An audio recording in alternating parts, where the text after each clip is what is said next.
د نن درې تازه مهم خبرونه. په ټرمپ تور او امریکا د ټوټه کېدو په حال کې، په پنجاب ویر غم او ماتم، د افغانستان لپاره ویاړ او پرمختګ. هیله دا ویډیو تر پایه وګورئ. سلامونه قدرمنو کتونکو، ستړي مشئ. په ملت پلس کې درته ښه راغلاست وایم. که چېرته له موږ سره نوي او زه شوي یاست، د مهربانۍ له مخې د هنري، سپورتي، سياسي او نورو په زړه پورې مطالبو لپاره زموږ چینل درسره همدا اوس سبسکرايب کړئ. جنرال ماټیس ویلي پر دې خبره سخت غوسه دی چې د پولیسو په لاس د یو تورپوستي کس له وژل کېدو وروسته ولسمشر ټرمپ امریکا کې رامنځته شوی وضعیت سم نه دی کنټرول کړی. جورج فلوید 10 ورځې وړاندې د امریکا په میناپولیس ښار کې وروسته له هغه ومړ چې د پولیسو یو افسر د نیولو پر مهال پر مرۍ ګونډه ورکېښوده. له هماغه راهیسې د امریکا په ګڼو ښارونو او ان نوره نړۍ کې د دې وژنې پر ضد پراخ احتجاجونه روان دي او په واشنګټن، نیویارک او ګڼو ښارونو کې تاوتریخوالی رامنځته شوی. ولسمشر ډونالډ ټرمپ 2 ورځې وړاندې اعلان وکړ چې د احتجاجونو ختمولو لپاره به د امریکا پوځ ور وغواړي. خو جنرال ماټیس پر ولسمشر ټرمپ تور لګولی چې له خپل واکه ناوړه ګټه اخلي. د دې نیوکو په ځواب کې ولسمشر ټرمپ ویلي چې جنرال ماټیس له دندې ګوښه کړې وه.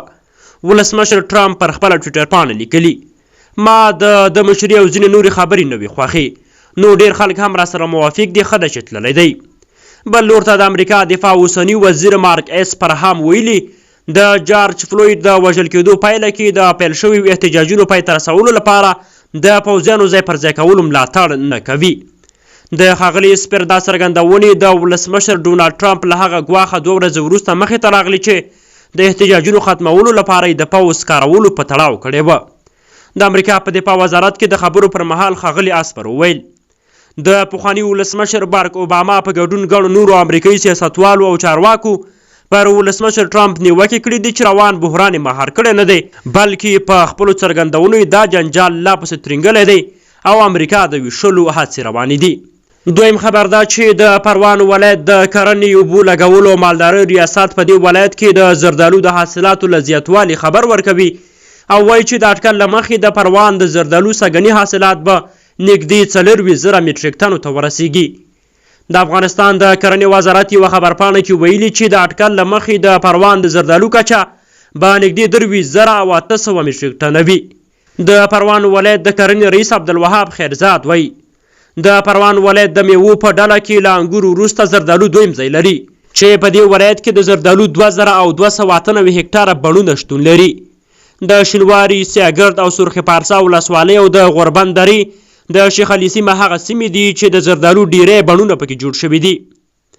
د کرنې وزارت ویلي په همدې حال کې د پروان ولایت د کرنې ریاست وایي چې په وروستیو کلونو کې په دې ولایت کې د زردالو 4,590 بڼونه جوړ شوي دي او دغه راز 5,810 بڼوال د بڼوالۍ په بېلابېلو برخو کې روزل شوي دي او دغه راز په ورته وخت کې پر څه باندې 2,000 بڼوالو د بڼوالۍ اړوند توکي هم ویشل شوي دي. د بڼوالۍ له ټکنالوژۍ څخه به ګټې اخیستنې سره د نویو فعالیتونو د دودولو په پار د بڼوالۍ 319 ګروپونه ایجادول نور ترسره شوي فعالیتونه دي.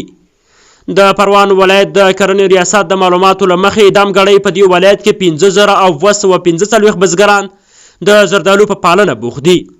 د پروان ولایت د زردالو نږدې 10% محصولات د دې ولایت کورني اړتیا پوره کوي او نږدې 13% د کشتۍ په ډول او نږدې 18% نوري د کورنیو او بهرنیو بازارونو ته صادریږي.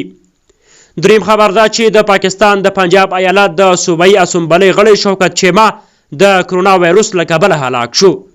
نوموړی د پنجاب اسمبلۍ غړی او د پاکستان مسلم لیگ نواز ډلې سیاستوال و.